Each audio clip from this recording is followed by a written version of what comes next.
Hi, Evan. It's Evan. Uh, Whoa. Packaging. I got packages, so bubble wrap. I just wanted to make a video because I haven't made one in so long, and I don't know if anybody is even paying attention to the fact that I haven't made a video in a while. There's been a couple of people that have commented on my recent some past videos I made about being thrown into the world of maleness at the ripe age of 37 and never being shown anything about the male world at all, and then just expected in a way to be able to navigate that, and from other people's perspectives that don't know me and don't know I'm a transgender man. I mean, they just assume I've grown up in the male world and that I understand how to navigate that. And there's a lot of weird nuances between the male and female world that nobody talks about, and why would they? I think they should. I'd like to bring some light to them and help people. But navigating this world as a woman for 37 years, and then even not identifying as a woman, identifying as a man, and being told it's not right, and all the negative things that, it's the 70s. I grew up, born in 72, grew up all through the 70s, the 80s, and the 90s, and now I see the world very differently. I look back on things and I'm like, wow, crazy. But there's just certain things that you're expected to already know, or know how to do, or how to navigate emotionally, physically, moving through the world as a man and being perceived that that's the way I was born and everything. It is like, there's days where I just want to throw up my hands and just in frustration, because it's just like, how was I supposed to know that? It's almost this unspoken thing that you learn through your male counterparts of growing up, your father, grandfather, friends even. I didn't have any of that. I mean, I have a father he's passed away a couple years back, but he never navigated me through his world, being the male world, because I was a little girl and I was his daughter, and that was left up to my mother. And he did answer whatever questions I had if he could, but he doesn't know specifically what it's like to be a girl. He didn't know that. He didn't know what it was like to grow up being a girl. So there's, of course, questions that he wouldn't have the answers to, or wouldn't feel comfortable answering. I don't know. I don't remember if I ever posed any of those questions his way. All I know is it's been an interesting ride so far. Like I said, I've lost my dad. He passed away, I think it was 3 years ago. It was 2018, end of March 2018. And then B passed away in May of 2020. And those kind of like bookend each other in a weird way. It's not been the most grand experience.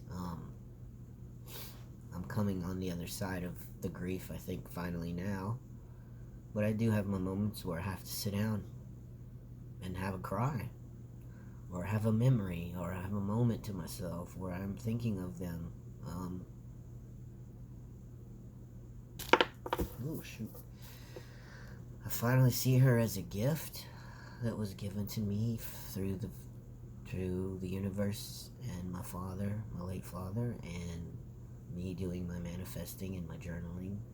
She was brought to me, and I realized that she was brought to me to show me what unconditional, healthy love feels like and looks like in a partner, and the way the dynamics are with each other when they fully want to commit and are on the path of being aware that they're not the only person in the relationship, and that there's other people that you take into account for your decisions on some level. You talk about the things that are bothering you on an emotional level, as well as whatever else is going on in the world. We talked about a lot of stuff. There were things that we saw differently. We had our differences.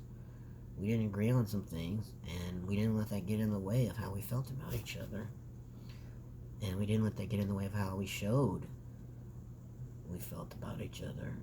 That woman went over the moon and back to make sure that she was showing and letting me know, and that I was hearing and receiving the love she was giving to me. I'd never had that before in a relationship. That was amazing. I mean, I did to an extent.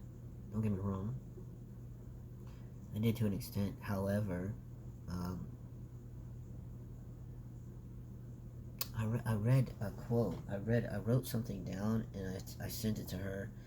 And it was, I was listening to Alan Watts, and he basically talks about how when you live in compassion and empathy with someone or for someone, or you, like, for instance, this is kind of, let me see if I can say this without screwing it up. She was the first person that I dated that I actively went out of my way. I found myself,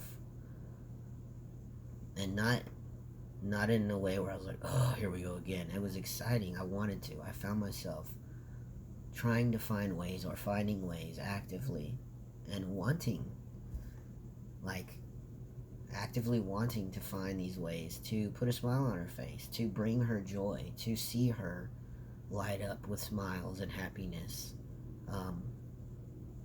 Not because I knew I was going to get something in return. I didn't expect anything in return. I just wanted to see her in states of joy and happiness. And I would do anything in my power to try to facilitate that, either for her or with her. And she did the same to me. And I never knew that was something that could happen. And I'm finding out that that's the way relationships really are supposed to be. When you're really in love with somebody, you will find ways to do things that bring them joy, because in return it brings you joy doing those things for those people, and they the same for you. And that's how it was with us. We were twin flames. I don't know if I've said that in any of my previous videos, but we are twin flames. And I'm not going to get into that. It's such a thing. Like, there's so many things surrounding it. People are like, it's true, it's not true, whatever. It's true for me. I live it every day. All the things that come along with being in a true twin flame journey, I have experienced and I'm still experiencing. And there's no lying to myself. I'd be lying to myself if I just denied it and didn't give it any validation for myself. So I can't do that any longer. She is my twin flame. I'm very connected to her spiritually. I feel her energy on occasion. I haven't felt it in a little while, but I do feel it. And I'm a little disappointed that we didn't get to have longer of an interaction here on Earth. I miss that. But I also know that she is a gift. And I'm also finding out, and this is a harsh lesson. I made this video earlier and I had to redo it. But I said this in it, and I'm going to say this again. Sometimes you get a gift, and then that gift, you either lose it, or it gets crushed or destroyed, or somebody takes it away, or something happens to it and you don't know where it is. And then that's when you start appreciating it, because it's gone. Sometimes you have to have something taken away from you to realize what a gift it was.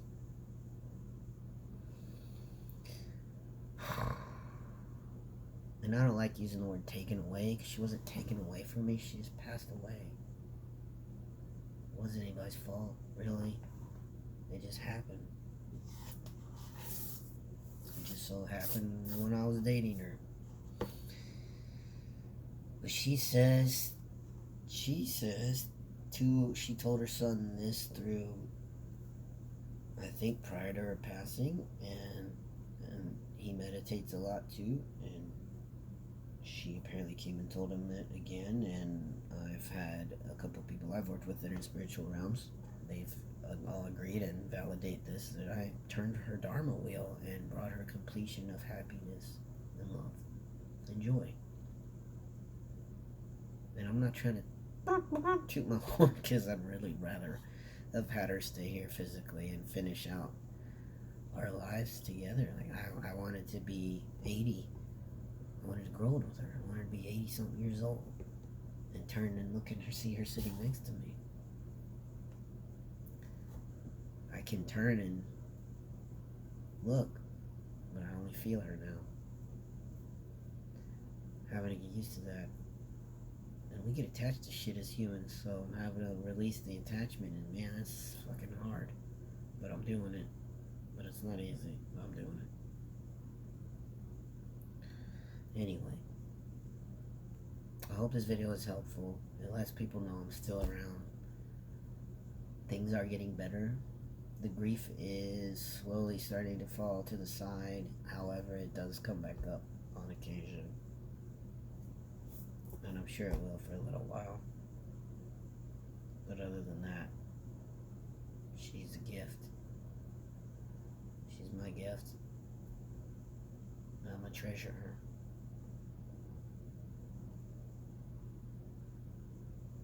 I'm gonna treasure her for as long as I can remember her in my brain.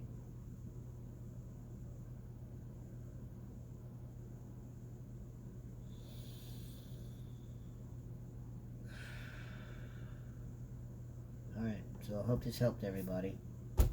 Take care of yourselves. Please try to be aware of what you have presently in front of you, and that means people. Things are things. People is different. It's different. Can't replace a person. I mean, I can go out and get another girlfriend. They're not gonna be like her.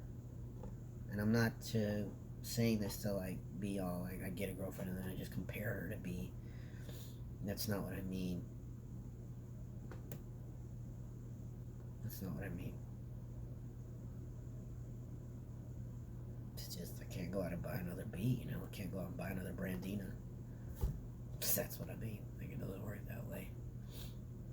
So if you have somebody in your life, you're crazy about them and you care about them and you want what's best for them, you want to see them happy and smiling and stuff, let them know today how you feel and treasure them. Like, treat them with the utmost kindness and compassion. Do something to see them smile, just to bring you a smile to your face.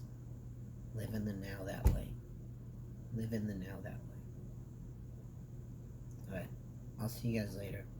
I love you, Evan. Take care of yourself. You guys take care.